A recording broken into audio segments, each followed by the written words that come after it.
We just made it to the town of Tambillo. We've been in the water for 10 hours. It's been snowing. It's probably, I'm not afraid to say that it's probably been the most brutal day in the water in my whole kayaking career. I'm freezing cold. I'm the coldest I've ever been in my life. It's always like in the moment you dramatize things, but I legitimately think this is the coldest I've ever been. I can't move my feet. I feel I'm close to dying. I'm probably not, but yeah, we're waiting for help to come our way. We don't even know if help is going to come our way, but we're excited to have survived the first day paddling down the waters of the Amazon.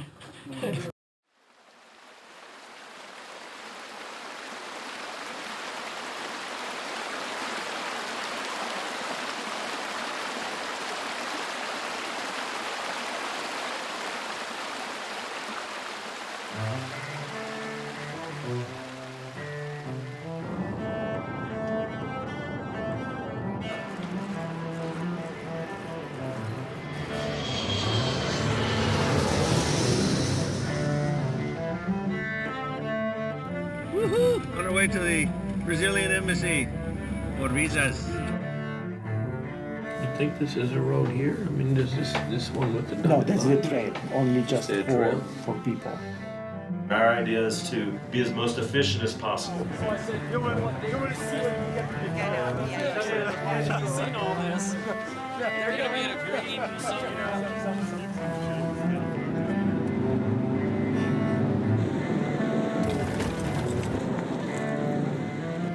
We just set up camp.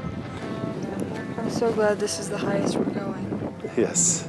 Not my natural habitat.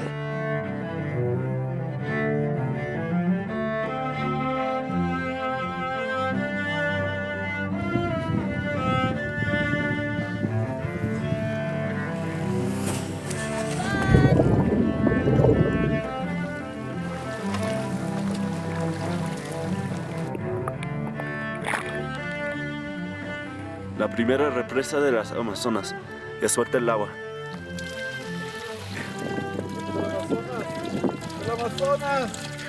Tequila, Peruvian tequila.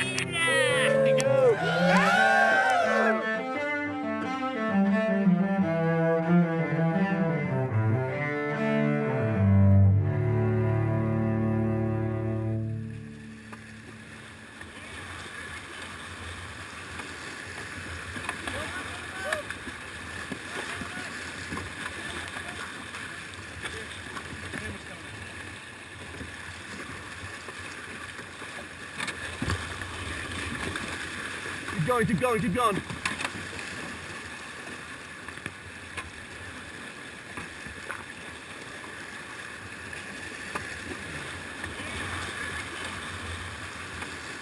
The Apurimac was the long-held established source of the Amazon River. It was the farthest source from the Atlantic Ocean. And so our plan was for me to do a solo expedition supported, starting at the headwaters of the Apurimac River. 6 months before the expedition, I was contacted out of the blue by Rocky Cantos.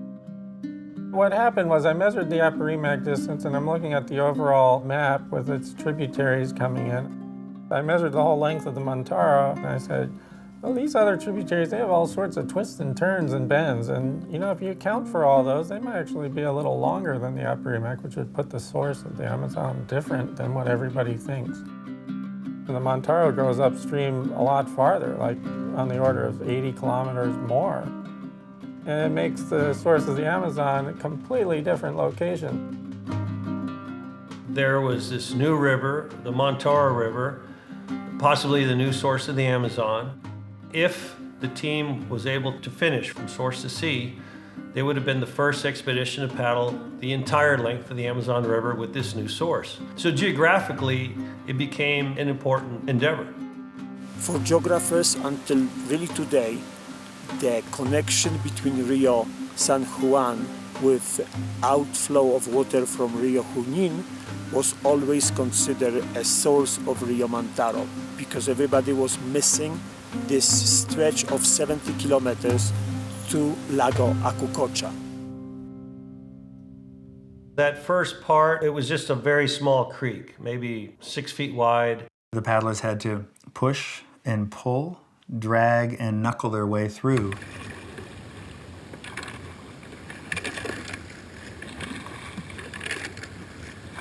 Right off the bat, we had trouble. Jeff wasn't feeling good. He was suffering from the altitude. I got in a kayak thinking that I feel like hell and I can't breathe, but it's the start of the Amazon Express. I need to start right here. It was like he was just gasping for every single breath he could get. It began snowing a little bit. Pretty soon it's a whiteout. At this point, we thought, okay, we're calling it a day. And we just started inching our way back to the camp. Well, Jeff couldn't walk more than 10 feet at a time. And then Eric, he digs this down sleeping bag out, and I remember thinking cold is not the issue. So I actually had to tell him, I mean, it was like 4 words, not cold, can't breathe, you know? I hadn't been in one of those whitewater boats in years until that day. I figured, well, I'm gonna get the hang of this, but I did not. So Jeff and I got out there.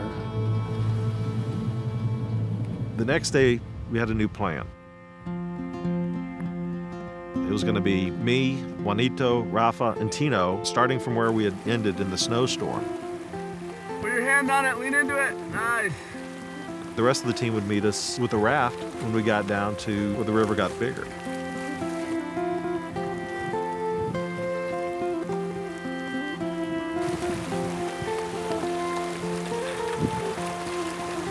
The Tigers were obviously faster. They were lighter, they were younger, they were in good shape. They were obviously waiting on me. They were so patient, they were very good. But finally I just said, just go ahead and go.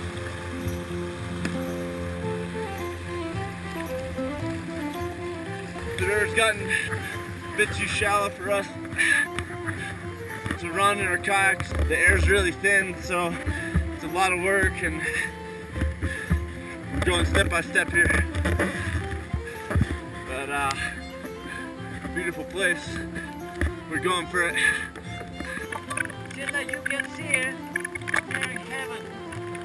It's the middle of nowhere, man. Middle of no fucking where. There's no rockets, nothing. I'm getting tired. But I'm loving it. Man, look at all the snow in our kayak.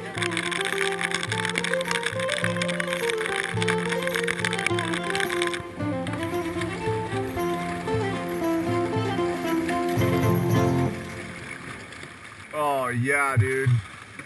I can get used to this. We were just traveling down a canal right now.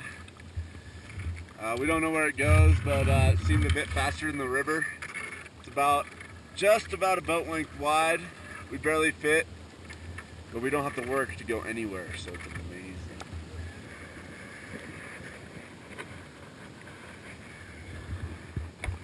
So we've just been taken in by a local Peruvian family who lives here, and they've been giving us coffee, and we've been on the river all day, and it's been snowing, and so it's to the point that we were starting to worry about our Surawa out there. So this is good.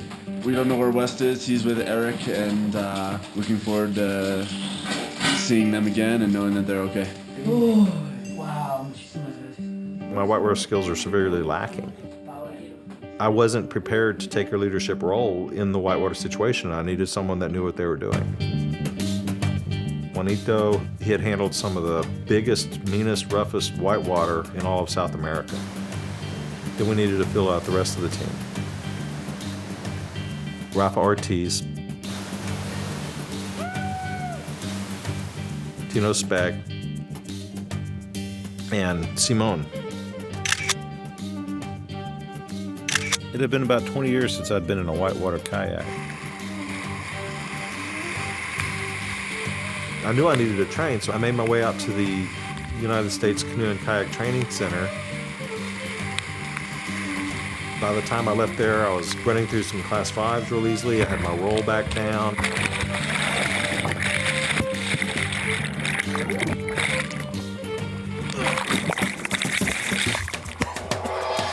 I heard he was going to get some lessons and saw pictures on Facebook of the lessons he was getting. And I thought, and that's it? That's all he's going to get? I seriously, and I wasn't alone in this, thought he would die before he got to the flat border.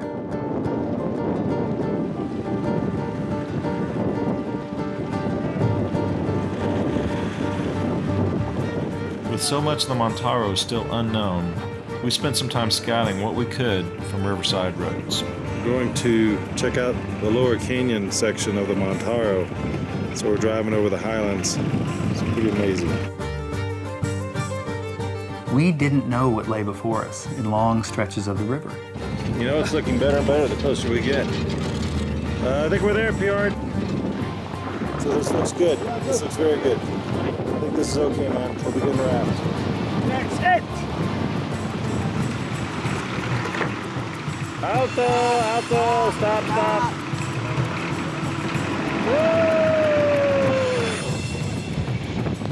Driving in Peru, I enjoyed it actually. It was great because you could honk at everybody and you felt right at home. You know, it was like Baja 500 every day with her. You know, those whitewater guys, they weren't scared of anything, but her driving scared them. We had a window for the Tigers to be on the water.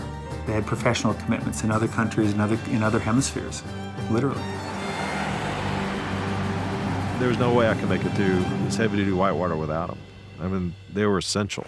Does it matter the order we do things? You mean if we do one section first and then go back and do other sections? We thought, let's go down with the Tigers and run all the really difficult sections. Then I'll come back with Jeff and John and we'll run these easier sections. Maybe we can skip over this, and then we do the other section, then we and can you come guys back come down. back. Ah, okay. Yeah, we've got that option. Yeah. We've got all that. Right on.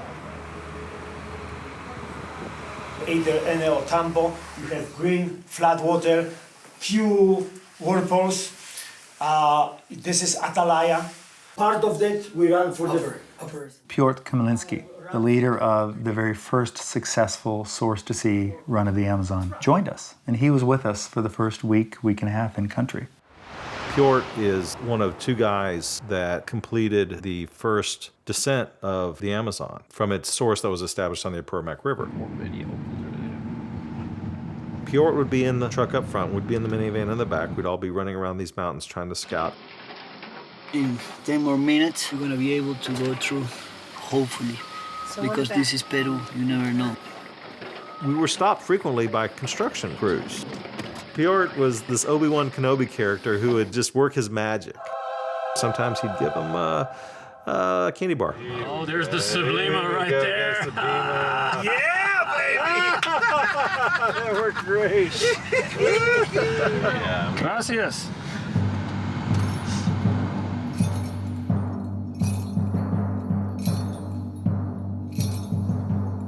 Juanito, where are we and what are we about to do?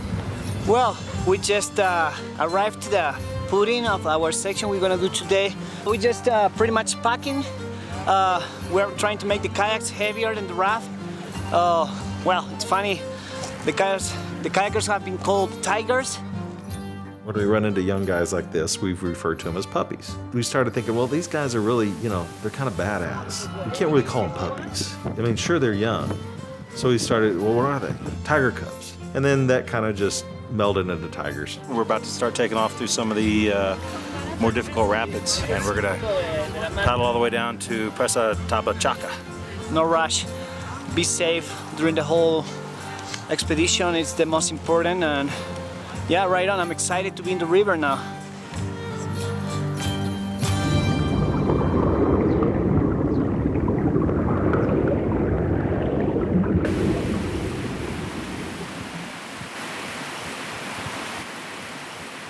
Within about 3 miles, we had our first issue.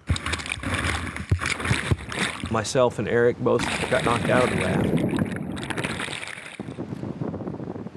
And it's cold water, it's late in the day, so we decided to pull over and camp.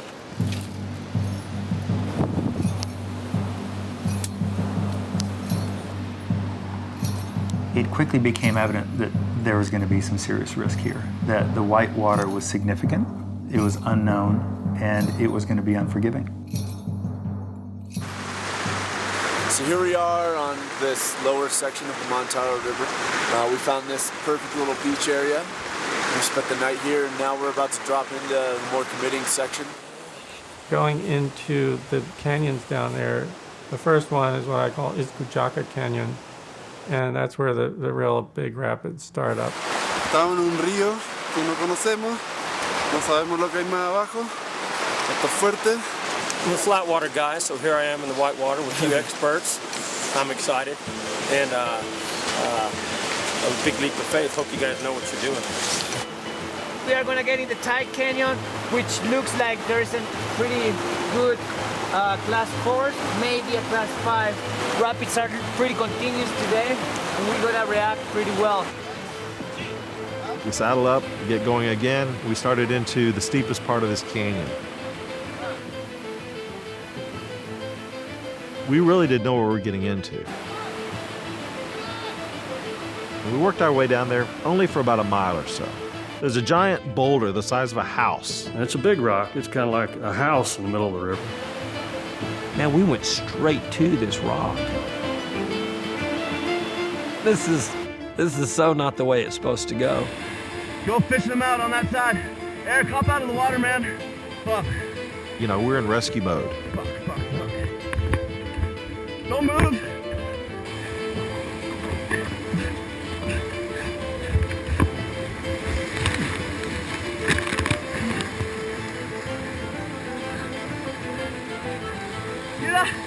Get yourself up out of the water. Tino comes up in his kayak, trying to keep my feet downstream. Dame la línea. John, here, grab onto my stern. I'm gonna swim you over to shore. Okay? What the heck am I doing here doing this? I'm old enough to know better than this. Sure. Get up. Get up. You can let go of my boat. Hang on to the shore. Get out of the water as fast as you can, okay?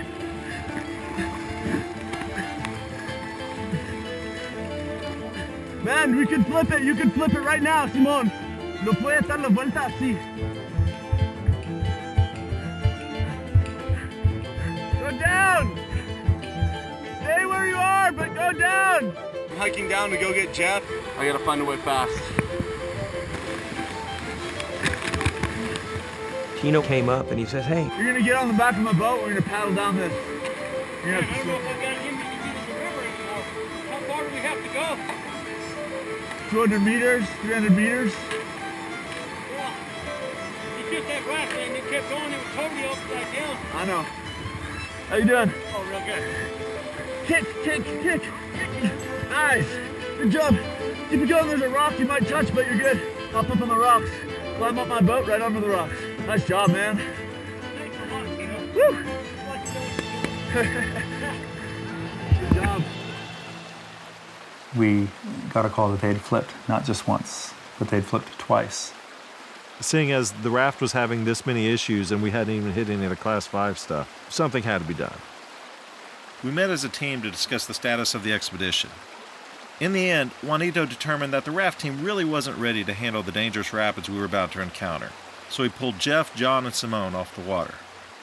After that raft flip, I had already decided that I was out. No, I wasn't happy about that change at all. I really hadn't had a taste of anything at that point. We had just done a lot of camping out, driving around the countryside more than anything else.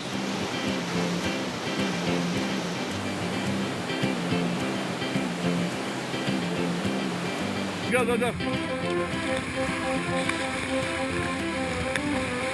One of the most important decisions West did was to include experienced kayakers, which will guide him and the rest of the expedition in the canyons of Montaro. The new plan had me in the raft with Juanito for the more technical sections and in the kayak when the river was more forgiving.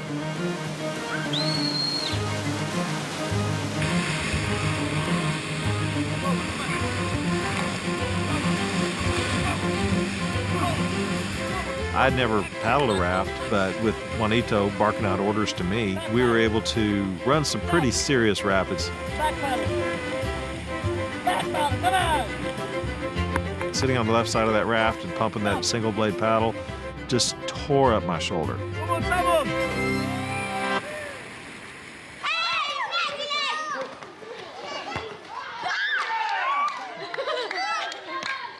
With an expedition of this magnitude, inevitably there are really two parallel adventures taking place. They were having their own adventures on the water, and we were having our adventures as support on roads, on banks, in villages.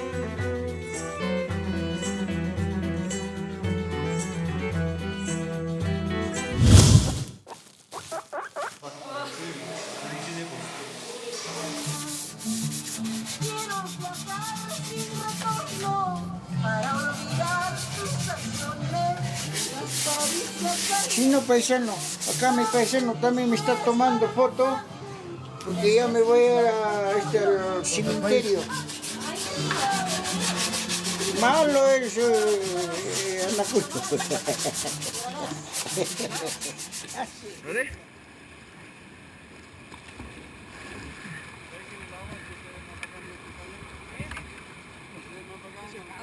What's up, guys? Don't fall in right now. We went on this rapid. We named it Tiger's Tooth Rapid because of these jagged rocks that were sticking out of the bottom of it. It was a big old Class 5+ rapid. The guy scouted it for about 20 minutes and determined there's no way they could run this, and there's no way the raft could run it. So we lined the raft. We're sitting below the rapid in this eddy, and there's this bale about the size of a small couch pillow. Nothing like winning over a bunch of young guys with a couple of kilos of marijuana out in the middle of nowhere. I found another brick. No, you didn't. That wasn't like whatever. Are you kidding me?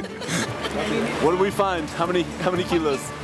6. 6. Oh, holy shit. 6 bricks of marijuana. Oh my god. We've been finding kilos of weed all the way down this river. We're up to 10. Man, this is like my fucking dream, dude. And it went from, wow, this is funny, to, holy crap, someone had lost a lot of their product.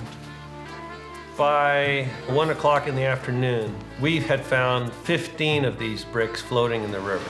Welcome to Peru, brother. We just were floating down the river in the Montaro, trying to get to the jungle, and we find the jungle floating down the river. A lot of marijuana, bro. Kind of a crazy feeling, man, to be paddling down these rapids with like kilos of marijuana in your boat. We're hiding them in a cave now. Figure it out later. We don't really want to, get caught right now or deal with this sketchy shit. So let's get the fuck out of here.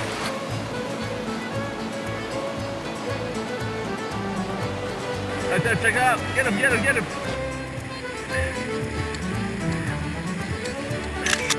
Vamos, Juanito.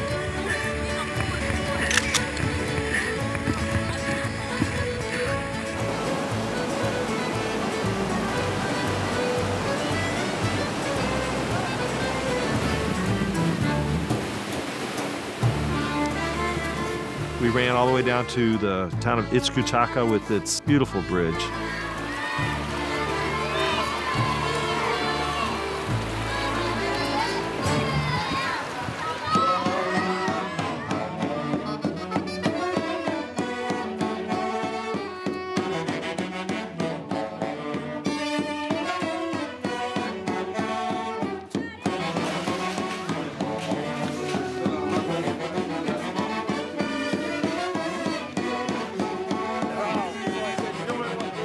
We got off the river for a couple of days to rest up in Huancayo and to reconnect with the support team.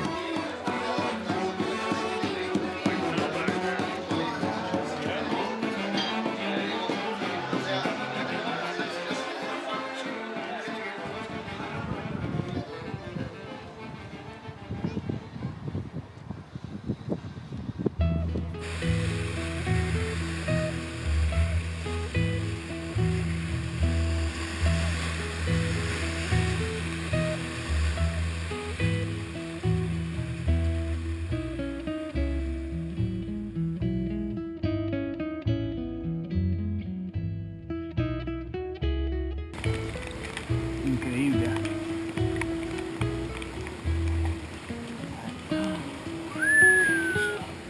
Oh my God.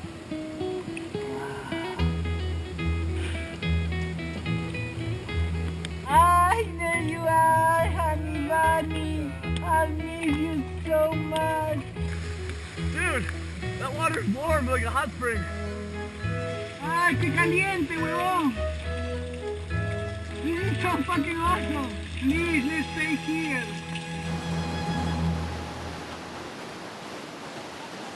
were paddling along, doing quite well, and the canyon's getting more and more narrow. We also knew that there was a new dam being built. But what we didn't expect was all the dynamite. So our river expedition just turned into war zone. We're in the middle of what seems to be a construction up there, and we're running these rapids, and there's giant rocks falling from the sky, and it's pretty freaking dangerous. So we found this little cave right here. We're waiting. ¿Qué es el plan, Simón? El plan es tener suerte, atravesar rápido la parte del derrumbe y que no te caiga ni una roca en la cabeza. Back paddle. Forward. There was a lull in the explosions, and as soon as there was a lull, we jumped into our boats and we paddled through that tight canyon as fast as we could. Woo! Big five right there. Yeah. Piece of a pie. Hey.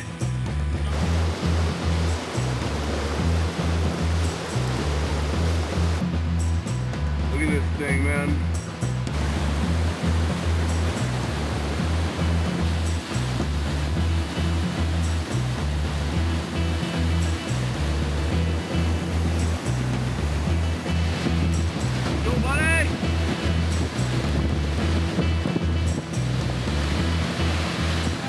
Nice wrap up.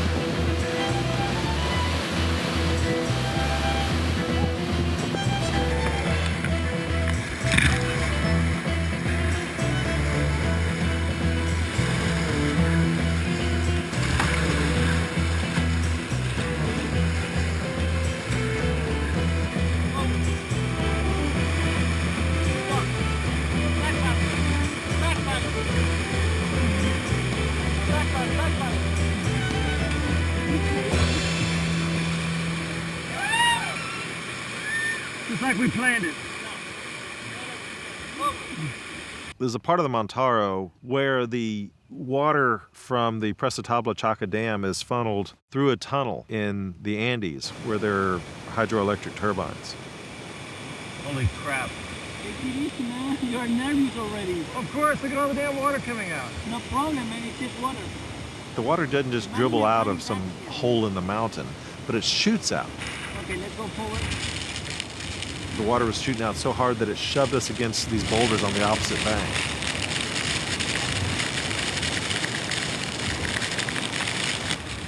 And then we paddled back upriver and decided to go up under it. Of course, we have to go under. At that point, instead of pushing us away, it sucked us into the vortex where these tons and tons of water were landing.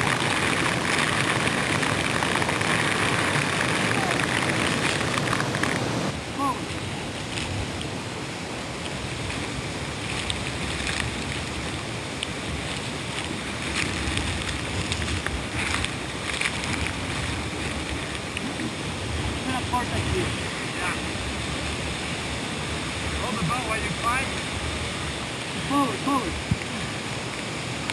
Stop. You just stay in the boat. Alright.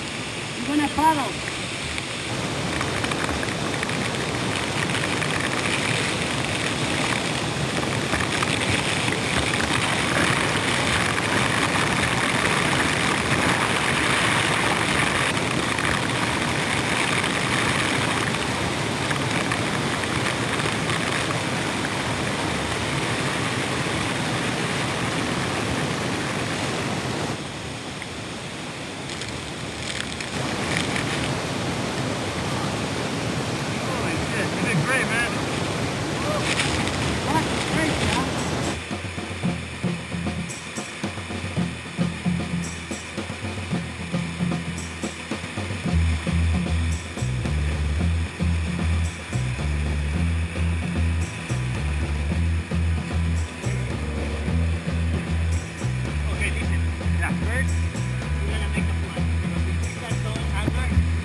get everything?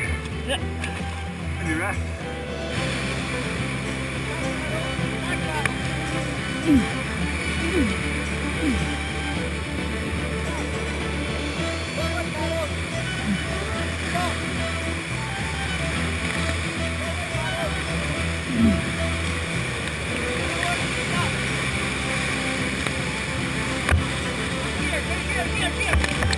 job.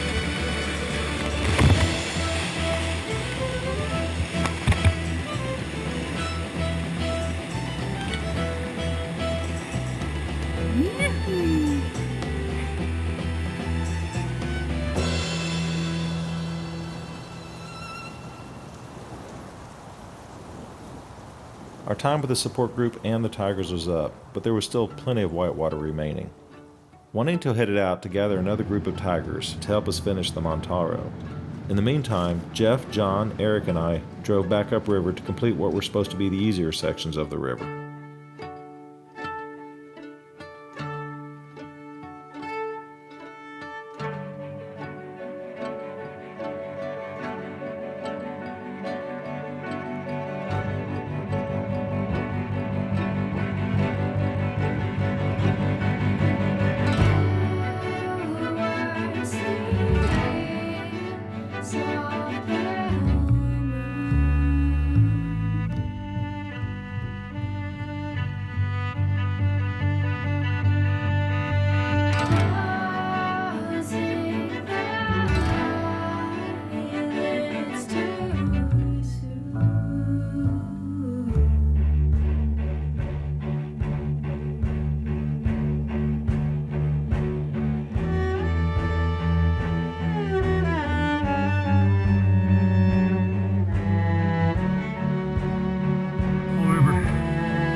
After a couple of days, things were going really well. I was making great mileage. We had a plan to meet at the end of every day. Jeff and I hauled gear out there and food and stuff, and he was totally unprepared to exist out there on his own. I'm just gonna grab some if you got any salami. John was bummed by this time, you know. Us not getting to whitewater. You know, I think he was kind of counting on that. Thank you. Just to go back and support West was, you know, he was not a happy camper.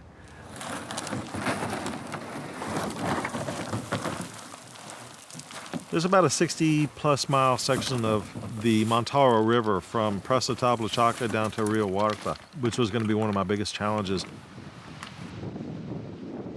This was the dry season, so the river was fairly low. What I ended up doing was I'd paddle in a pool for a little while, then water would get so shallow I'd start dragging the kayak. Looking good. Only 4,000 miles left to go. And then I'd paddle again and drag the kayak, paddle again. So I did this for about 4 days. Eventually making it the entire 60 plus miles. We made it back to the Chiquia Bridge, where Juanito had gathered the second tiger team. Chavo was from Cusco, and Daniel and Santiago were from Arequipa. Juanito, time to do a flip.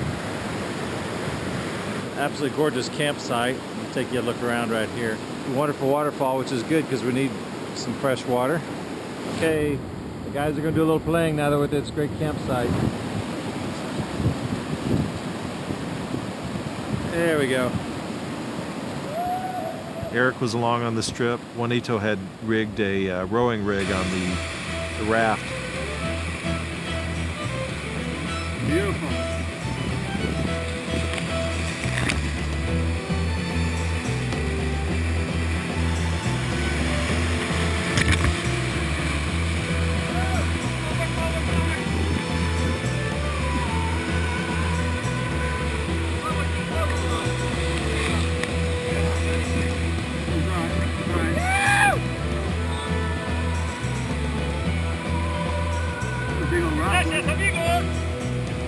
guys.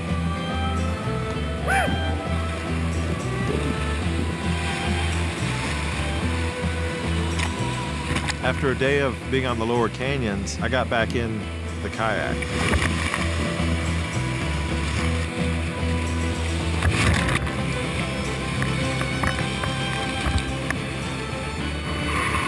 Whoa. I'm sorry. You okay? I'm so sorry.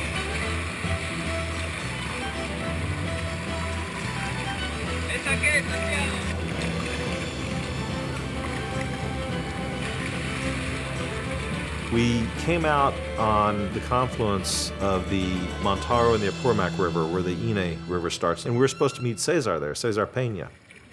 Cesar, nice to see you. Eric, the photographer, hired Cesar as part of the Flatwater support team. Whew, took us a little longer than we thought. Yeah. It took us about 4 to 4.5 weeks to run that 500 miles. Originally, I thought it'd take about 2 weeks. You know, I was in the mindset of doing kayak racing, and I thought 500 miles, you know, how long could it take?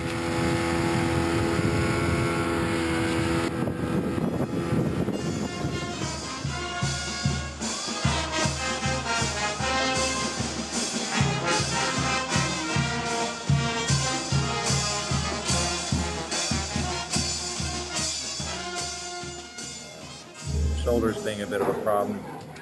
Can't really raise my left arm too much without a lot of pain. Looking forward to getting on the flat water. Obviously, the expedition's taken quite a bit longer than we expected just to get off the Montaro, but it felt good to finally finish the Montaro River. Fireworks on Sunday morning.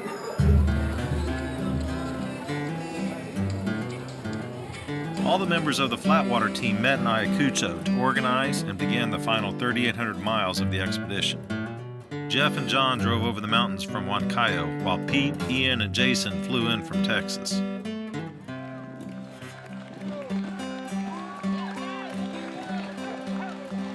I've been racing in the Texas Water Safari ever since 1992. The Texas Water Safari is kind of our premier long-distance marathon canoe race here for Texas. It's a 262-mile nonstop race from San Marcos in central Texas all the way to the Texas coast. Doing great! It's downhill from here! People that race the Texas Water Safari are really some of the toughest people I've ever met. They endure an amazing amount of hardship. I thought pulling from that group of people for the expedition would be ideal. Leaving Ayacucho, the 5 paddlers hired one van. And then we were looking at this 8-hour drive down one of the most dangerous roads in the entire world.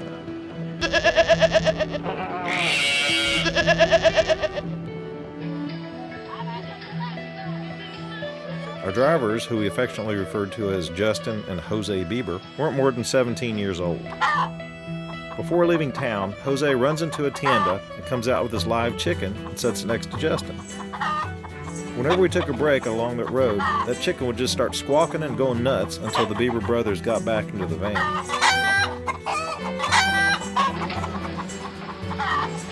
Eventually I asked, "So what's up with the chicken?" He said, "It's a very dangerous road. You can't do this dangerous road without a lucky chicken."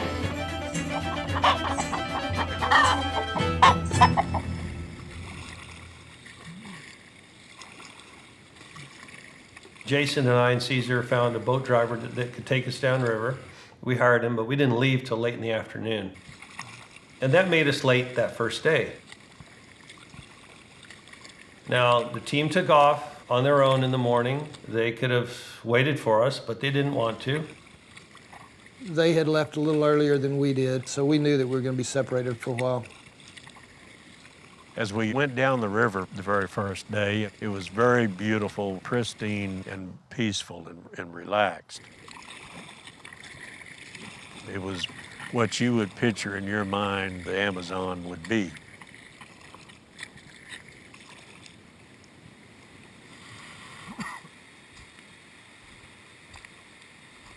We were running out of water. It was getting towards the end of the day. We get out. We start pumping this water. We see some villagers kind of on a hill overlooking the creek, and they're just watching us. Smile and wave, boys. Smile and wave. But then they all collectively come down and they start motoring right up to us. Oh, great. ¿Por qué?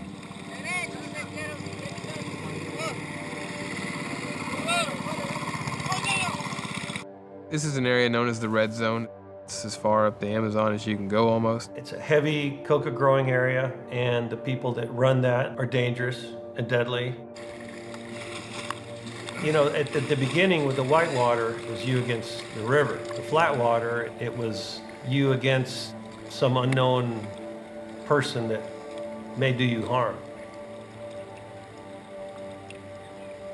We handed the Dazzler over. Now, this was a paper that was from the Peruvian Minister of Tourism. One of the two younger guys, they could read, and they read it, and they immediately dropped the barrels of their 20-gauge shotguns. The chief, well, he had to kind of thump his chest. You know, he had to protect his people. It's a... No, comida.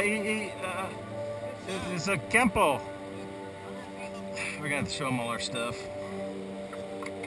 Everybody's heart rate was up. You know, everybody was extremely nervous. I immediately unhooked that sea bag on the front and walked up to the shore with it. We thought they were going to steal everything we had. This guy was just, he was so excitable. The guy was just shaking. As you got close to him, you could smell he was drunk. And not a good scenario at all. Okay. It's electrica. Electrica. Much to our surprise, they did not want money or items. They wanted drugs. Okay. Senor, mi amigos. Okay, muchas gracias. Okay. Too heavy? Okay, pardon. That initial encounter right there with weapons and threats changed the perspective for most of us. Noches.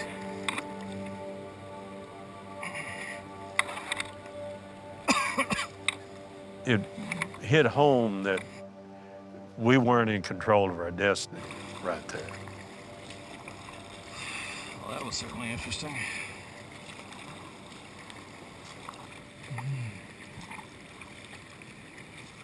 This particular area on the Tambo River is controlled by a group called the Ronderos.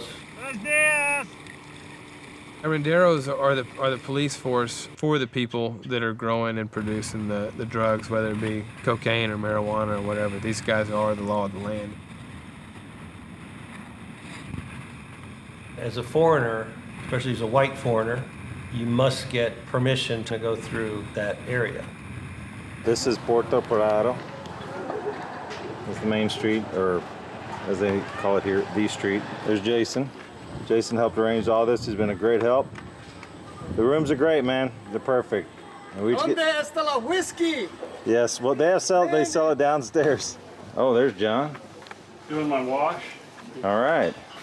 This is more of our rooms here. These are the roomier rooms.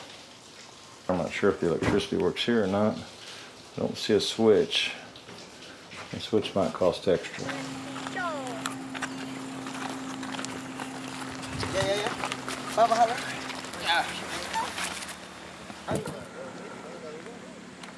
We ended up finding an office that gave us some paperwork that was good enough for our purposes.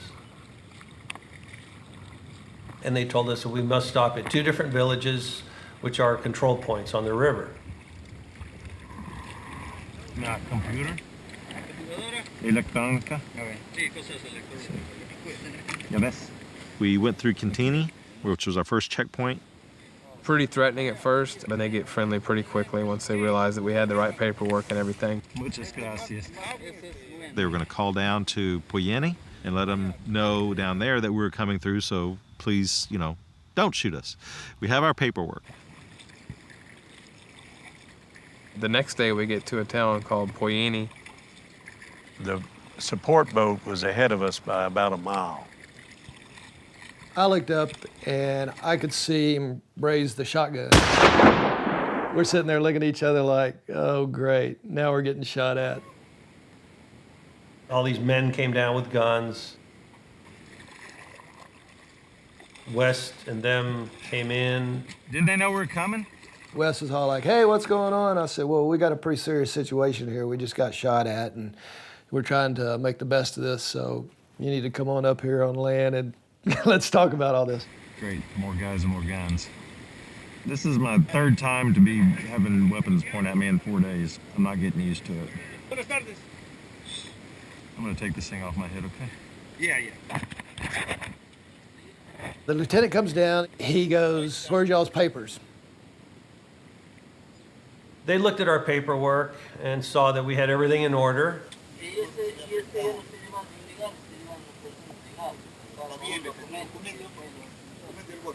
And then they asked the guide about his boat and his papers. And the boat captain says, "You're a thug. I don't need to show you my papers." The district commander for the Montaro said, "Look, that boat is not going up this river or down this river unless I see these papers." He approaches us and he says, okay, look, I know my guy shot at y'all, and I know y'all are upset about it, but we're all brothers here, and we all need to learn how to get along. Our boat captain finally acquiesces and finds enough paperwork to satisfy the Montaro. And I'm like, really? You made us go through all this stuff and you had the papers the whole time? The head Montaro said, "You're welcome here. We love having visitors. Please stay in our village. We'll make sure you're safe." Snapped his fingers. Man, all those young bucks with the guns grabbed our boats, hauled them up the hill. Oh man, muchas gracias. Puerto hombres, muchas gracias. And then they gave us a tour of their town and told us all about all these plans for tourism that they had. Yeah. They need to work on their welcome committee a little bit more. The moon was up that night and overlooking the river, and it was beautiful. It was one of the most beautiful things I saw.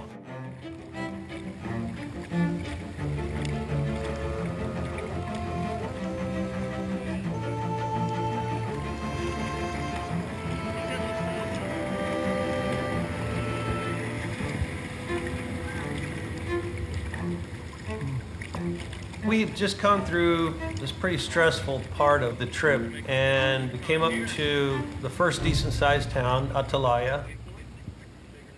Our local radio reporter wanted to interview the team. Of course, Wes pointed at me, said, "Eric is our spokesman. He speaks Spanish." Well, Eric was the man, not just because he could speak fluent Spanish, but because of his personality. He's so gregarious that he automatically goes up and says, "Hey, how you doing? This is who we are. This is what we're doing. It's great to see you. Let's go have a drink."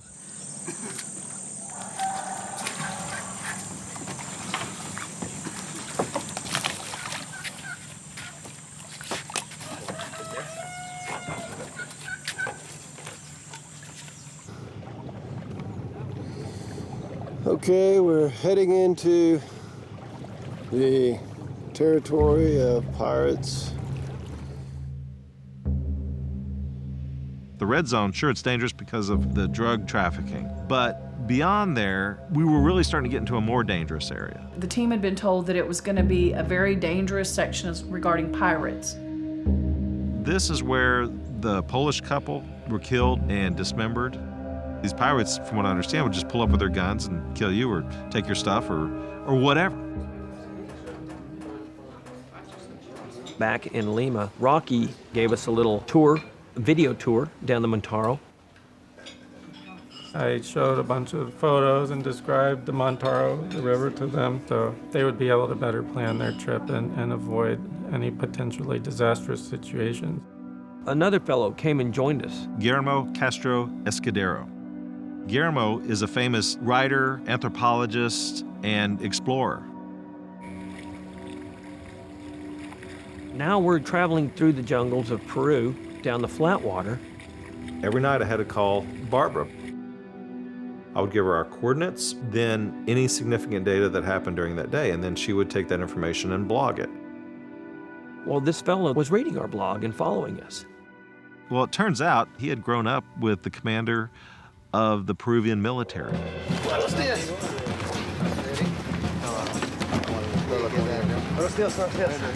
Man, they came out like gangbusters. Mucho gusto, mi amigos. Buenos dias.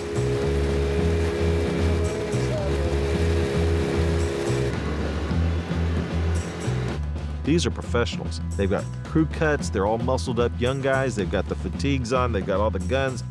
That's when I looked at the gang and I said, I almost wish somebody would try something with us now, because they were so heavily armed.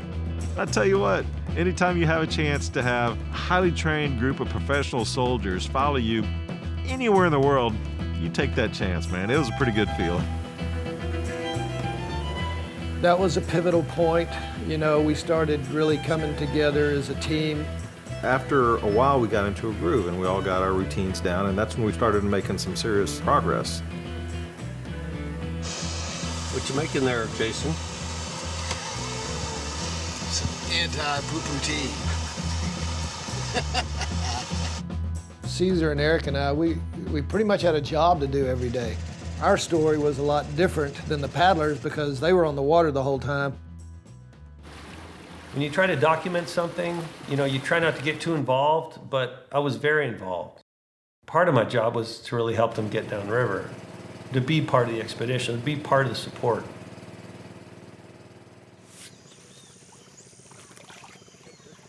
Right when we got out of our kayaks at the end of the day, we would set up our tents immediately. We were tired, we were worn out.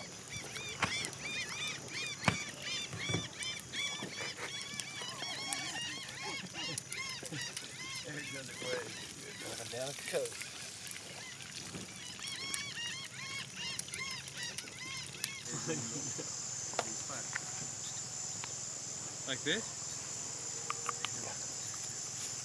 The kayakers they're ready to, you know, crash and get ready for the next day. But Caesar and Eric and I, you know, we're like, hey, we hadn't been paddling all day. We're ready to go party. Eric and Caesar and I made sure we took care of the nightlife action. Typical lunch break. Ian's eating cracker dust with peanut butter.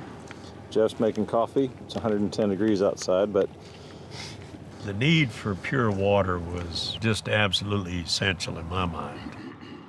We knew how important drinking water was, and even more important, drinking clean water. They brought a water filtering system, and it makes very sterile water. There's nothing wrong with it, but it's also subject to failure. What else you having, Pete? Well, I'm gonna have some sediment. Sediment. Oh my gosh. Pete would dip into the Amazon River, and he would drop in a couple of halazone tablets, shake it up, let it sit, and that's the water he would drink. Seems to work for Pete. He's still standing. And his parts aren't falling out. Visible parts. Yeah. So we'll see how long that goes. I came prepared to have enough water for everybody for 30 days if need be. We all knew that this water thing isn't going to work out well at all.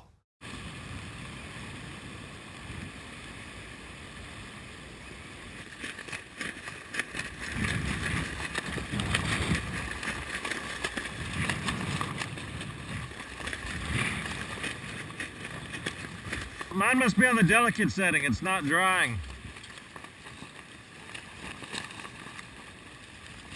As we went down the river, everyone's feet began to get raw.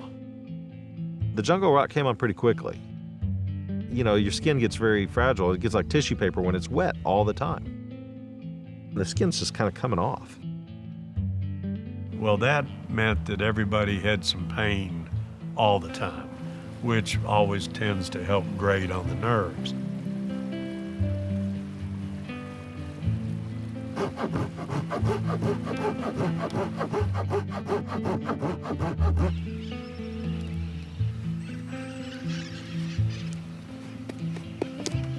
You've heard the expression that you get along with people very well, but after 3 or 4 days, they begin to smell like fish. Well, the group was going through that 3 or 4 day stage. Can you tell them where we started? Sort of. Okay. I think it'd probably be all right. Just Yeah. keep it a secret. Yeah, I mentioned Cerro de Pasco. West hit us 1,000 miles a while ago. Yeah, just a few miles back, yeah.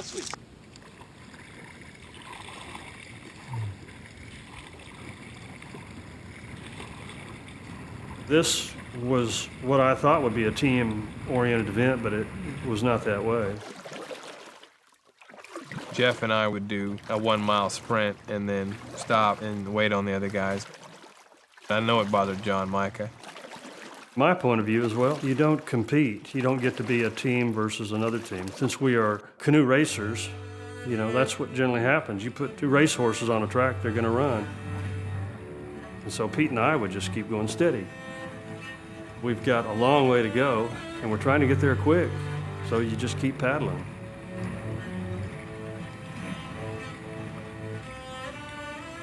We were having issues with Pete and John going way on the other side of the river, going on the other side of islands where we didn't know what was on the other side of that island. We knew the dangers we were going into, but John felt the need to paddle miles away from the other 2 boats. Why would you want to go off and be by yourself in the middle of the Amazon River? You know, John was not a fan of West to begin with, and he was just upset with the way things had gone. West, he doesn't want to really talk to you. He wants to talk at you, day after day, hour after hour. You know, it's just a vacation for me. This is recreation. I'm not here to hear you talk. So Pete and I would, you know, stay away from West. You know, that created a rift right there. It almost got to be like a running joke. I'd go up to Wes and I'd go, hey, I need to talk to you. And he'd go, hang on a second. I've got to sit down and talk to John. You know, if John was angry with me about something, he didn't tell me. I was hoping that collectively we would all just go down the river and that things would be fine, but it seems like their boat was pretty much like fracturing from the group.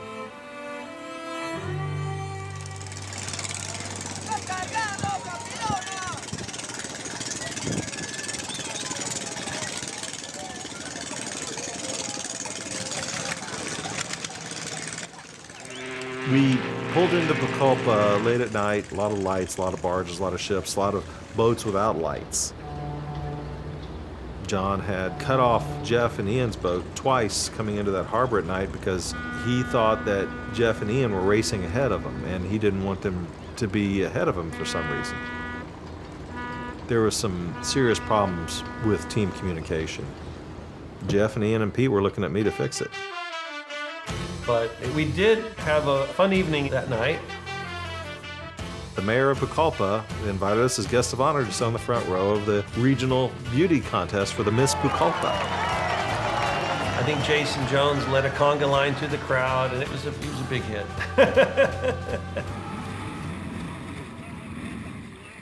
Yeah. Yeah, let's just paddle up the eddy near the boats. I think that'd be better. Group hug. Good communication, guys. I'm loving it. Group hug. Group hug.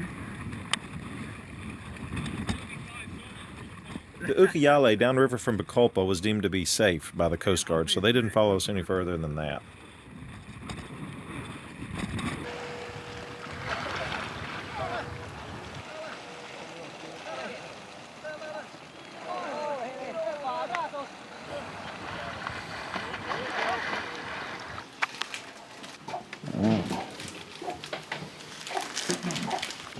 Señora, ¿qué pueblo es this? ¿Qué pueblo is this? Tumbes. Dumbes? Dumbes, okay. Muchas gracias. Es bonita. Ask her how far it is to the next sea town.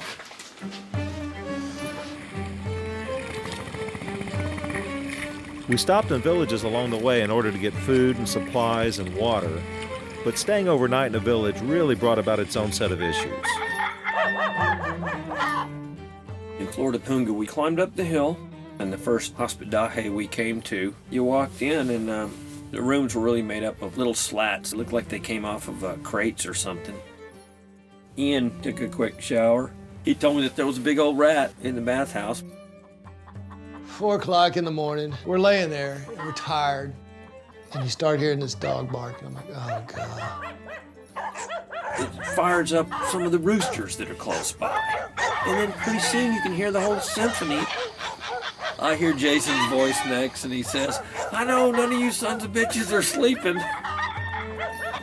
We just couldn't get any sleep in the villages, so it was better off just staying out on the sandbars and sleeping in our boat.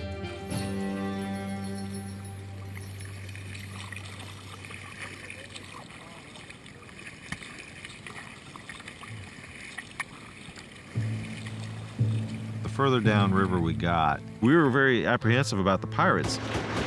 This is the area where Davy Duplessis was shot 3 times, a month and a half before then. And on top of that, we started to have more medical issues. Jeff had developed a cyst on his bottom. The cyst that was growing on Jeff's rear was about the size of a walnut. It just kept getting worse and worse as we paddled along. And we started seriously talking about lancing it. Then we met up with the Peruvian Coast Guard, and they had a medic. They said, let's take a look at your rear, man. And Jeff said, no, it's fine, it's fine. He didn't want any surgery. Yeah, it is. It's gone way down. Oh, okay. 2 or 3 days ago, it was 3 times this size. Oh, okay. It really has. But he gave us an anti-inflammatory. Okay. I'm going to put it on morning and night. And if we run out of Advil, we might just, take a squirt of this all the time. Thanks for taking one for the team, man. Oh, yeah. You're next, I think. I think I'm in good shape.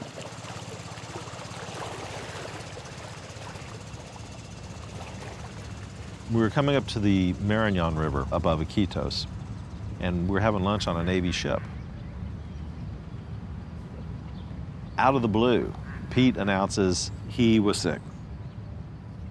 One of the locals had brought some rice balls. By the next morning, my gut was telling me I had made a mistake. Pete's got a few moonrises on me. He knows some things. But, he's kind of a John Wayne character from Texas and old school, and I think it just kept getting worse and worse. And you can imagine being on the river, you already got gut stuff going on, and then you're in a boat and in a tent with some guy that's just bitching into one ear, 24/7. It just can't help matters, He said, I'm sick. Can you jump in the boat with John Micah? And I said, yeah, it's not a problem. Because I did want to paddle some on the trip anyway.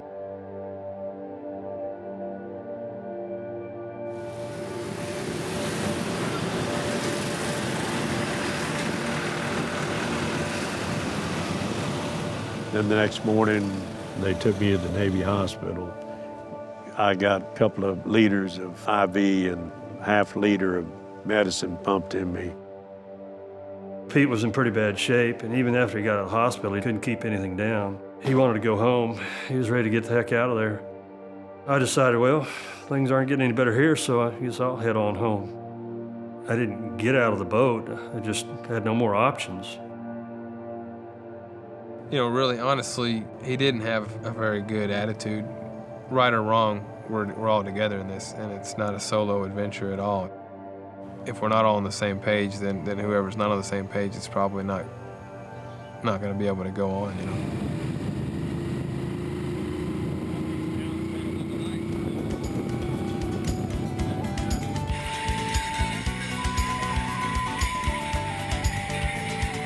I'll go wherever y'all want to go. I'm just walking.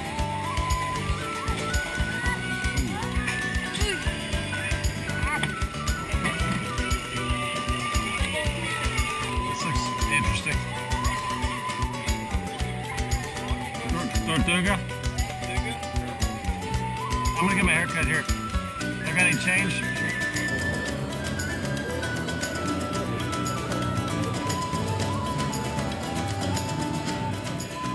When Wes said he's gonna paddle the Amazon, I decided to go.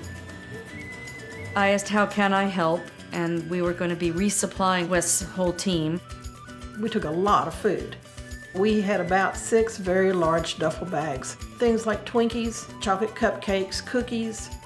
Hey, when you're paddling all day, every day, you need to be eating constantly. Ahora nosotros como agencia de aduanas vamos a solicitar el parque de las 3 áreas. Nosotros corremos So in Iquitos, we had to get through customs. ellos solicitaron adicionalmente. We've already paid about $2,000.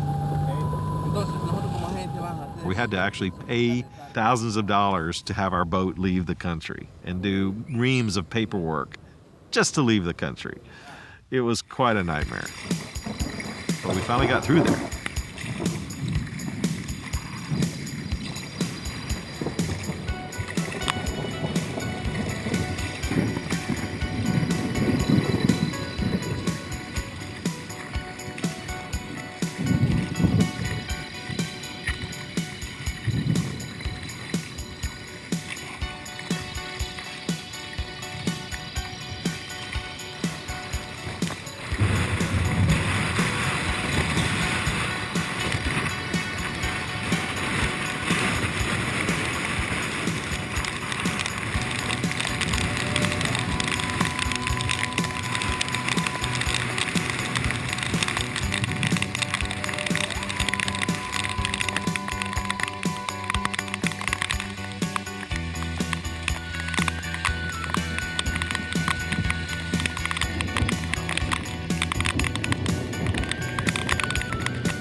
followed him almost to the Brazilian border.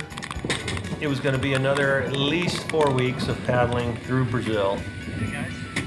We just figured the opportunities for good pictures weren't going to be that plentiful, and it's best to maybe just meet them at the end.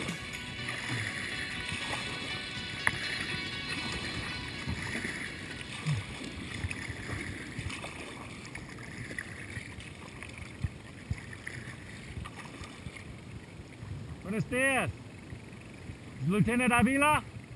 We had had the Peruvian Navy helping us up to that point, and they actually physically took us and introduced us to the Brazilian Navy.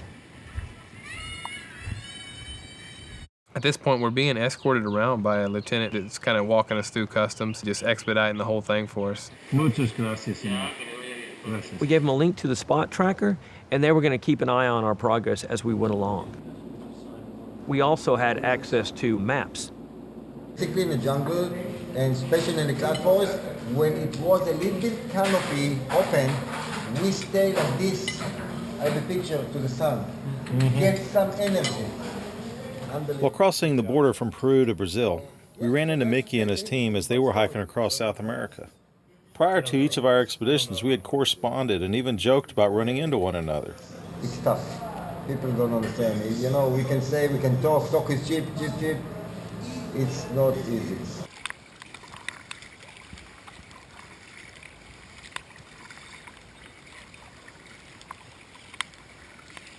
About 20 miles inside the border of Brazil. It was coming to the end of the day, so we knew we had to find someplace to camp.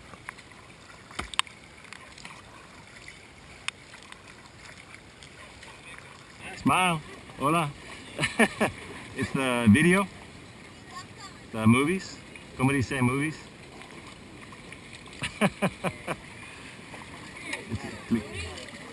Well, all the kids in the town swarmed us.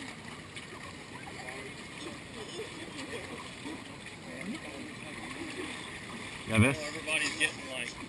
Ya ves? ¿Qué es esa ciudad? ¿Qué ciudad es ese? Pueblo? ¿Qué pueblo? No one spoke anything but Portuguese, and our Spanish wasn't going to work at all. Feijoao? ¿Qué? Feijoao and feijoao. Así. Hola.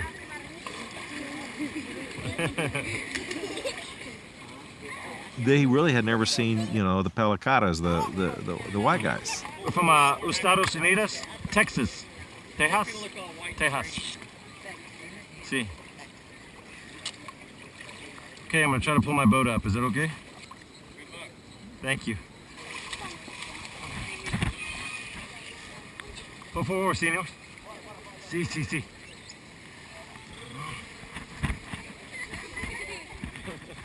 Oh! Okay, uno más. Aquí.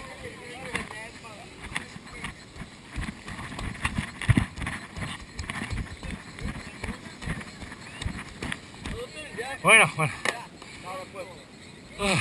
They kind of stayed stuck to us and they never would leave, you know, so we finally had to just go to sleep, and there were still these kids, and they would just have their faces just pressed against the tent. There's teenage girls coming up looking in your tent, and it was a weird night. At that point, I knew, oh no, this is going to be a whole new experience.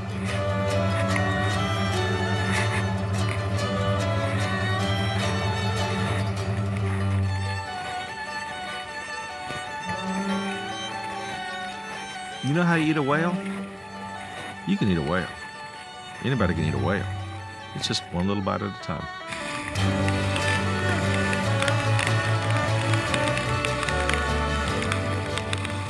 Ensuring the success of an expedition like this is not just getting up and paddling today.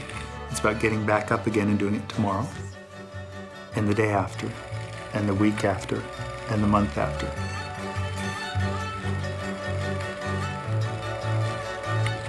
You know, the runner's high, it's the same thing. It's a paddler's high.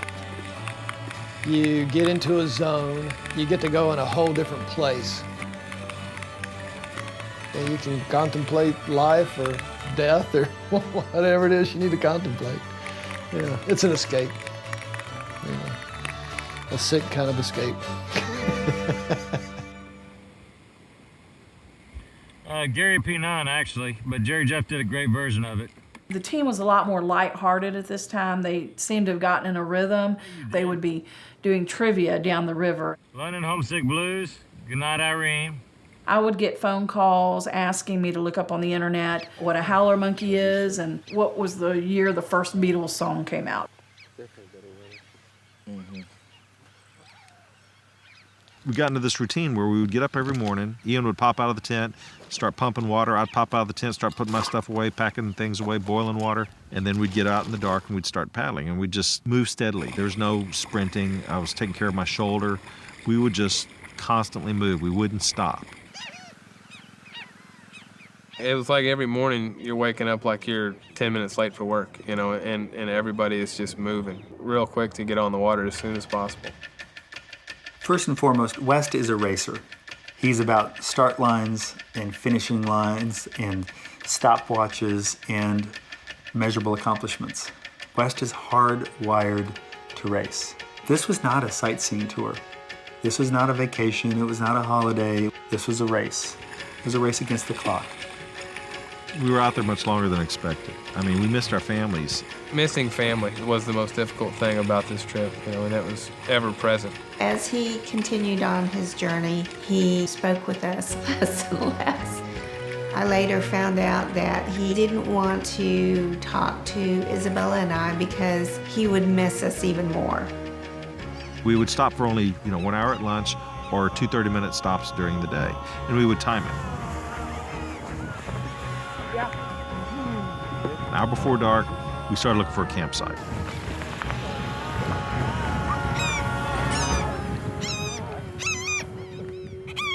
Camping was always an adventure. Is there going to be a campsite around this next bend?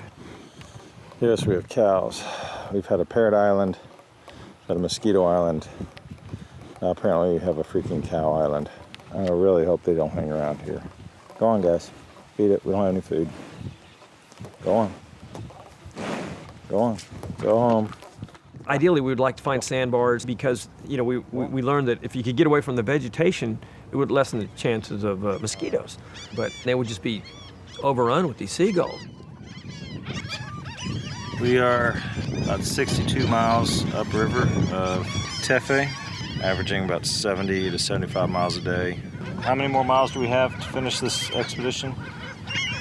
About 1,700 to 17 to 1,800. 17 to 1,800 more miles. So just keep on pushing and choosing the right channels, figuring out what islands to go around. The Navy maps have been perfect.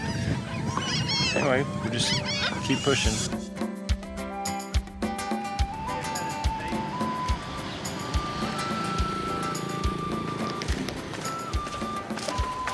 We stayed a night in Tefe and got a tour of the town from Noel, a traveling student from the Netherlands.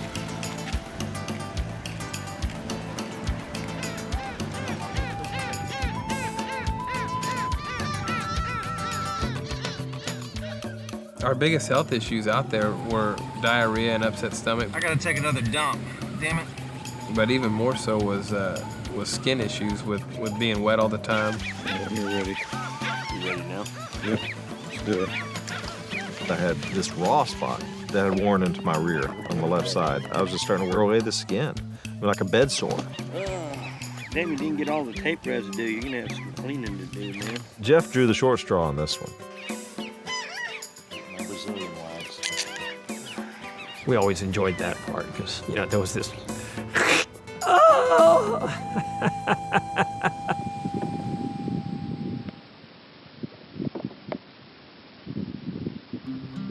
Probably one of the most trying times was maybe the very last little robbery that we had. Wes was actually filming a ship that was going by, but they thought we had filmed them, so they came kind of racing upstream, and they parked just upstream of us and came over a sand dune. There was probably 6 or 7 of them, and they all had shotguns and pistols. These guys were more aggressive. They were sticking them in your face and screaming at us as they were walking off, and one of the guys came back and took our camera. We'd had lots of guns pointed at us by this point, but nobody ever took anything of value at all except for that camera just because they thought we'd filmed them.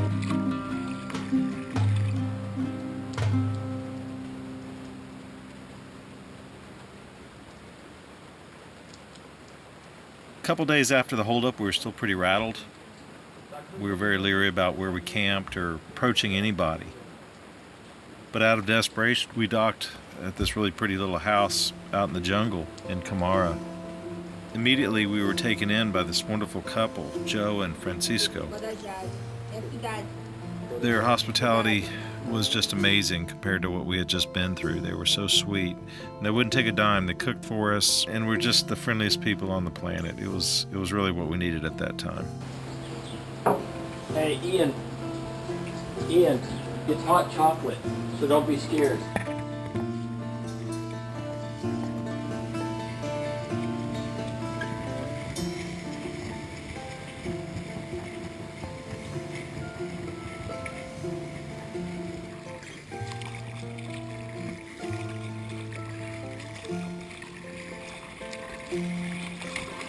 Sorry, man.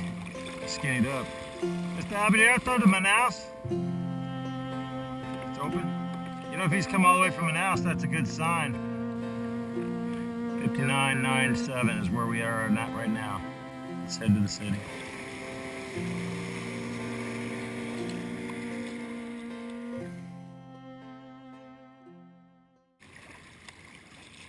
Oh, Blackwater, keep on rolling.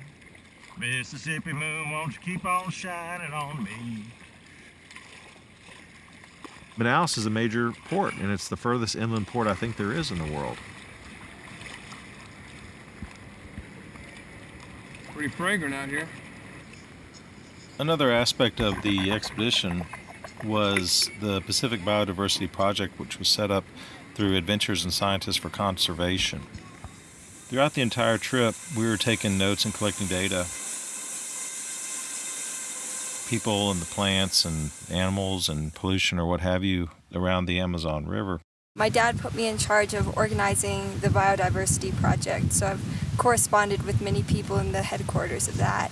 And I've created packets for each of the team members to fill out along the way so they can track data. It's a beachcomber's dream, Jeff. I kept a journal for the first week until survival just seemed to be take over, you know, and it was like, okay, that's 5 minutes I don't have. There's gotta be something useful here. Kabu, K-A-B-U, and it was grilled fish and rice, plantains, black beans. Oh my God, it was good. We wouldn't eat that crap. We met Sheila there, Jeff's girlfriend, and she brought us some more supplies, which was nice. Ian, kiss. I don't do that. While we were staying at the bed and breakfast in Manaus, the owner was warning us of some serious trouble down through a specific spot. It was going to be a necessity to hire some sort of escort through the lower part of the Amazon, the last 400 or 500 miles. We really were ready to get moving after a couple of nights in Manaus. And the river just kept getting bigger and bigger. I think we're gonna get some serious wave action. Put your board shorts on, we're gonna surf. We thought that as the river got larger, more volume, we would have more push, that for some reason we would go further, and it ended up being just the opposite.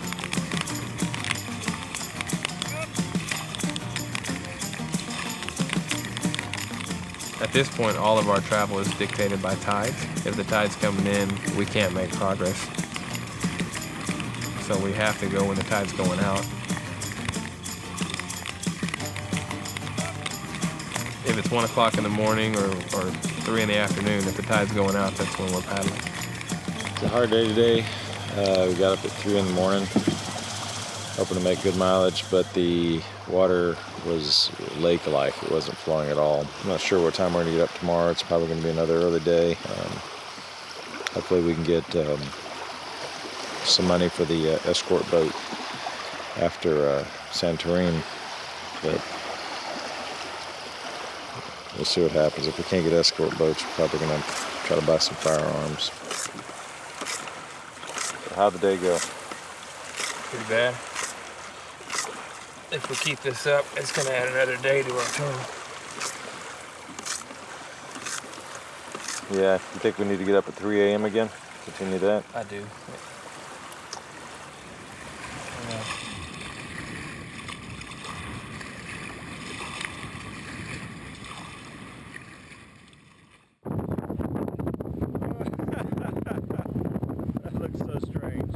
There's so many things that were surreal about this expedition.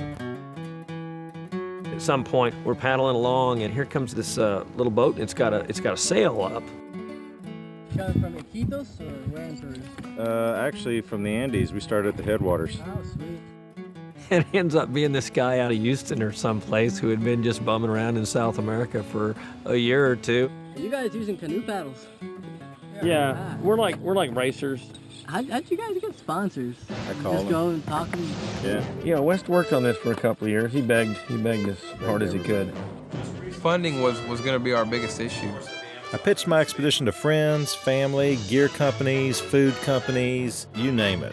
It was really important to me that the expedition members didn't have to pay anything out of their own pocket. Things changed very quickly once Wes approached National Geographic. The National Geographic Society Explorers Grant paid for about a third of the expedition. Their contribution was huge.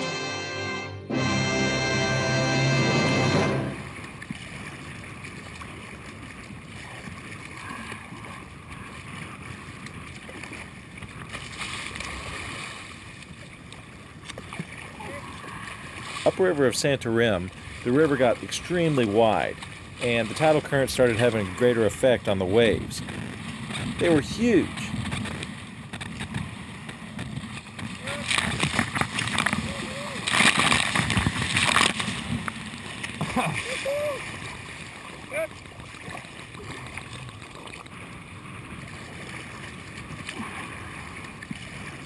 Feeling the ocean effects just makes you realize how large that river is.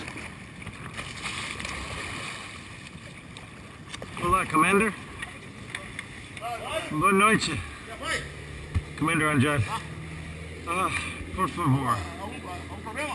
We'll get the canoas aqui, then we'll swim, and we'll take a taxi to the hotel. Okay?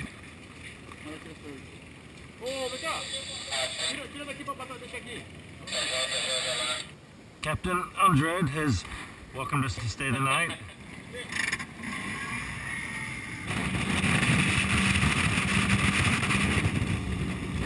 Woo! Yeah, that was fun, huh? Captain Andrade of the Brazilian Coast Guard went out of his way to help us as much as he could. Capitán. Gurupá, Breves, Belém. Aí por aqui. Aqui, Estreito Breves aqui. I had spent an incredible amount of time trying to figure out where the Amazon River ended. Aqui tudo isso é Paraná. Rio Pará, já Pará. Rio Pará, aí é Belém. The Amazon actually has so much water going out that it's the quantity of water of the next 8 largest rivers in the world combined. Because we were sponsored by National Geographic, we had to ensure that this truly was the longest source. With David and Pjort's help, we decided to end at the exact same longitude and latitude of Pjort's expedition back in the 1980s. We determined the easternmost point of land on the north and south banks at the mouth of the Amazon River, then drew a line across the mouth between those 2 points. From that line, Pjort gave us a coordinate where he and Joe finished and where the Atlantic Ocean began.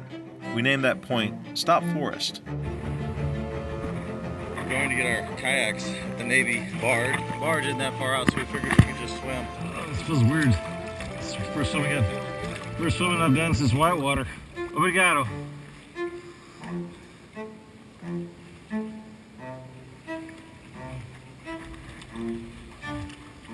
Almost took out my mast. With help from Lieutenant Hebesesh, we made a deal with a boat and an off-duty narcotics officer to shadow us for 10 days down to the city of Belém. Como tem nome? Marison? West. Mais. Marison.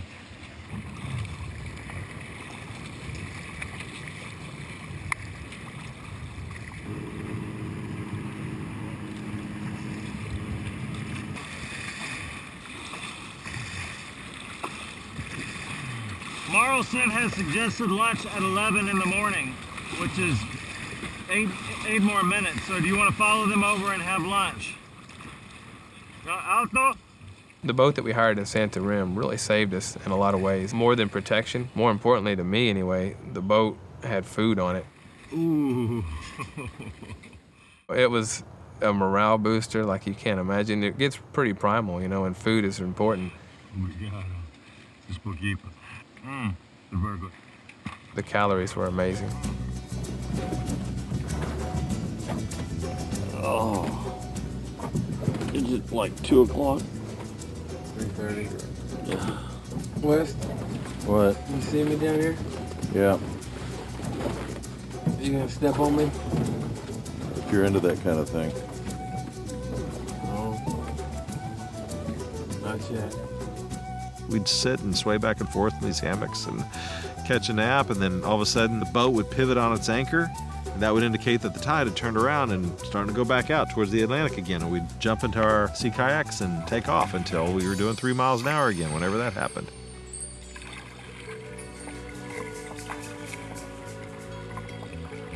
Last night we docked on this island, Hidroelectric after our night run. Captain Beto says the tide's going out now, so we're gonna get moving. It's about 7:40 in the morning.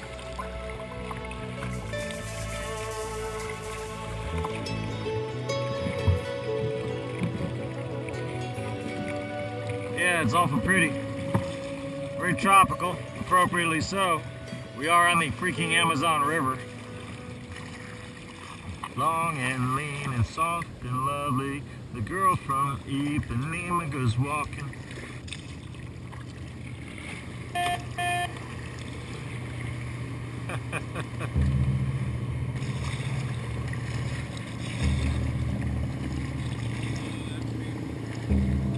The ships at that point got pretty scary and big.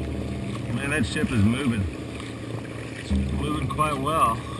These fast and huge ocean-going ships couldn't see us at all, nor could they avoid us even if they knew where we were. Wow. Looks fast and armored. Wow, that's a serious boat. Liquid propane gas. Woo! I think we're gonna get some serious wave action. This is where we camped last night. We had to move the boat because the waves are too big. But we stopped on the south side of the river. We got about 3 more days by our reckoning at 50 miles a day. It's time to get moving.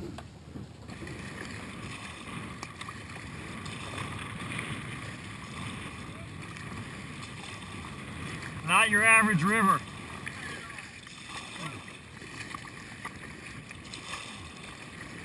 The boat and the gunmen that we had hired out of Santarem took us as far as they could. So they left us on an island. And the Confianza is leaving us. This gorgeous island that we're leaving also. Say goodbye, guys. Say goodnight, Dick. Good night, Dick. We were kind of hoping that Captain Beto would agree to follow us the next 80 miles. But he wouldn't agree to go, even with a little extra money. So the final push was going to be up to the 3 of us. We were ready to finish this thing. We had 80 miles to go, and in our minds, as racers, 80 miles was just a hop, skip, and a jump.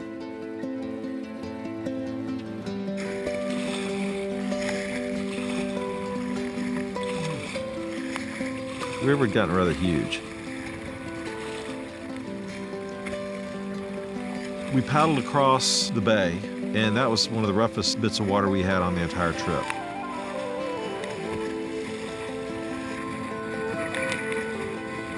So we started plugging away, and we still had that tidal bore situation where we could only do 6-hour cycles of paddling. And there was no riverbank to pull over and say, well, let's just set this out, let this wind die down. There was only these mangrove swamps, small trees and brush sticking out of the water. The toughest thing about the mangrove swamps was there was no dry spot to camp. There was just no dry ground. We would just go hang and just clutch and hold on to these things.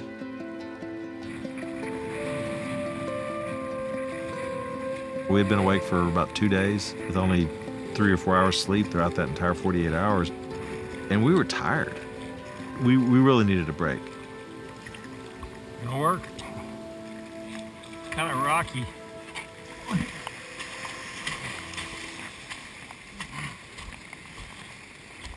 I give Barbara a call. Find out what's going on. Hey, can you hear me? Okay, we stopped on this little mud island just for a break. We've been fighting the tide coming in, so we're gonna eat and rest for a little bit. Now, what's up with Eric? What are you talking about? We knew that Eric wanted to get a helicopter to follow us and shoot some things. Right, he's had weeks to prepare for this. You know, we got word that he wanted us to drag our feet maybe and, you know, and have a little something staged. No. No. There's no way in hell that we're gonna stop. Man, we need to get this thing wrapped up. You know, we are out of food, we are out of water, we need to get to the end, you know. Eric wants us to wait and finish tomorrow so he can have time to get his shit done. Barbara said in no uncertain terms is that gonna happen. Of course he got mad at her. We can take a boat. Yeah, let's take a vote. All in favor of staying here on this mud island until Eric gets himself ready, say aye. All opposed, stick your middle finger in the air. All right, apparently we're all opposed to that idea. Hello? Hello, Barbara?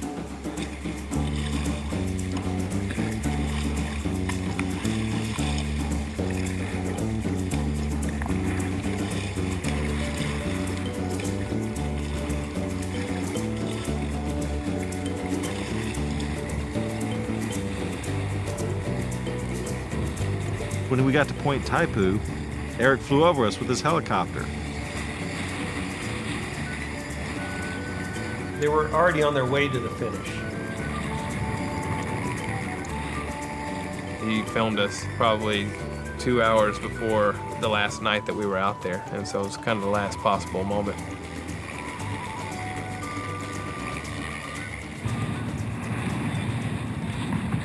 It's across from Point Taipu, about 10 miles from the mouth of the Amazon River. We'll finish tomorrow. Just ran out of time today. I'm just worn out. Point Taipu was where 2 or 3 of the other expeditions down the Amazon had finished. They had declared, okay, we're done here. Well, you know, you can still see a lot more land, and I had 12.5 miles left before we hit stop forest. So we weren't done at Point Taipu, and we all knew it. We're going to camp here on this big sand, and hopefully the water won't get as high as we are. We'll see.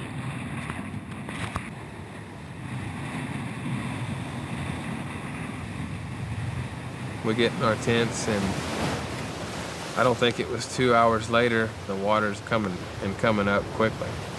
And by the time we had got out of our tents, the water was in our tents. It was all we could do to grab our tents and shove them into the hatches and jump in our boats without our PFDs on or anything.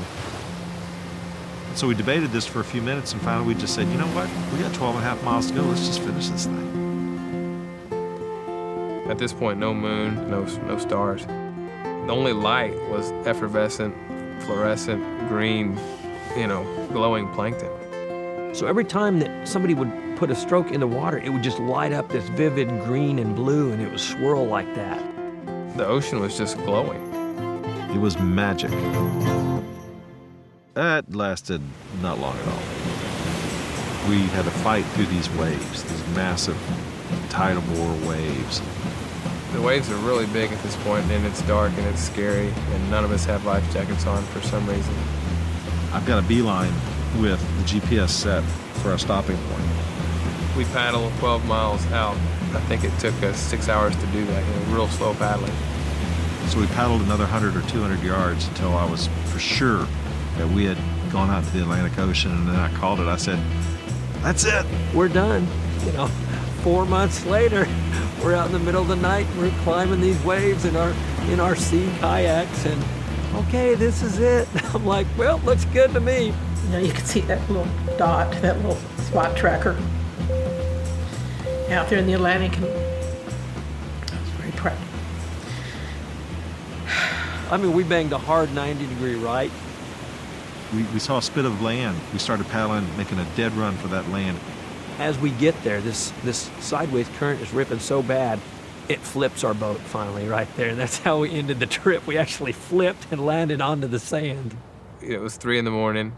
We're exhausted. We hadn't really slept in a couple days. So we decided to go ahead and pitch the tents and stay there until daylight. This is us. It's the team. completed around 4,106 miles. The entire length of the world's longest river. There's Ian. You did an amazing job, man. Here's his Brazilian okie dokie. Looked on the GPS, there wasn't anything around. We were out in the middle of nowhere. We realized we were going to have to paddle another 20 miles probably that day with and against the tides with 2 quarts of water. It was one of the most demoralizing moments of my life, having to get back in that boat. Just take it easy. Easy on ourselves. Tonight we'll be eating a cheeseburger, or the Brazilian version of it. After a few miles, probably about 5 or 6 miles, we saw some fishing boats. Fala English! Fala English! And I thought, you know, let's just ask these guys for a ride. What's the word for help? Ayuda. Gaetano Oliveira. Sijad. C. I told them we would give them all the money we had, you know, to take us to the port that we were trying to get to. I think we had maybe $50 worth of reals, and we just said, here, take it. All right. What do you got? They pull us up. They're just sitting down to like this meal of fish, like the best fish I've ever had. It was all good after that.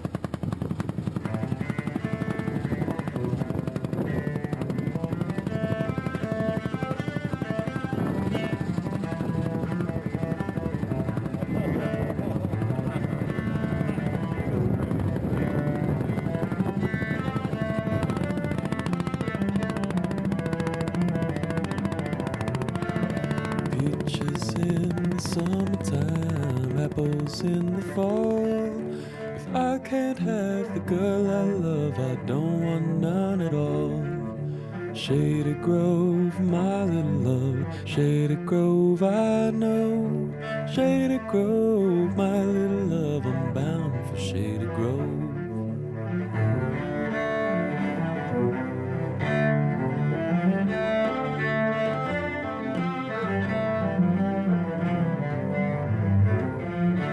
Wish I had a banjo string made of golden twine, and every tune I played on it, I wish that girl was mine. Shady Grove, my little love, Shady Grove, I know. Shady Grove, my little love, I'm bound for Shady Grove.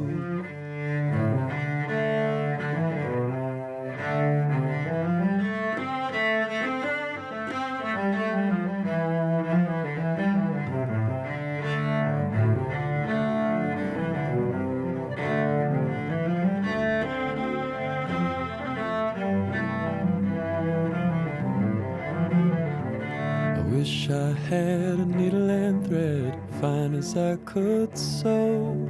I'd sew that pretty girl to my side, down the road I'd go. Shady Grove, my little love, Shady Grove, I know. Shady Grove, my little love, I'm bound for Shady Grove.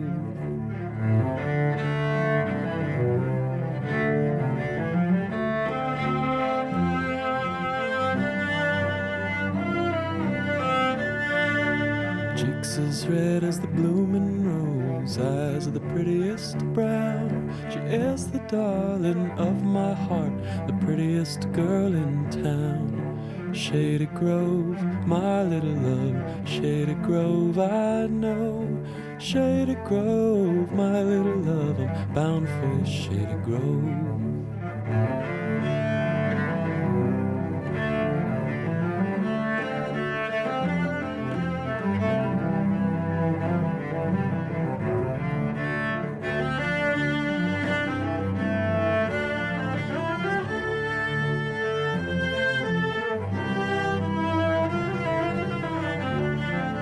Some come here to fiddle and dance, some come here to tarry, some come here to fiddle and dance. I came here to marry Shady Grove, my little love. Shady Grove, I know.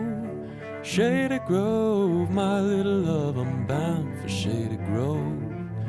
Shady Grove, my little love. Shady Grove, I know. Shady Grove, my little love, I'm bound for Shady Grove.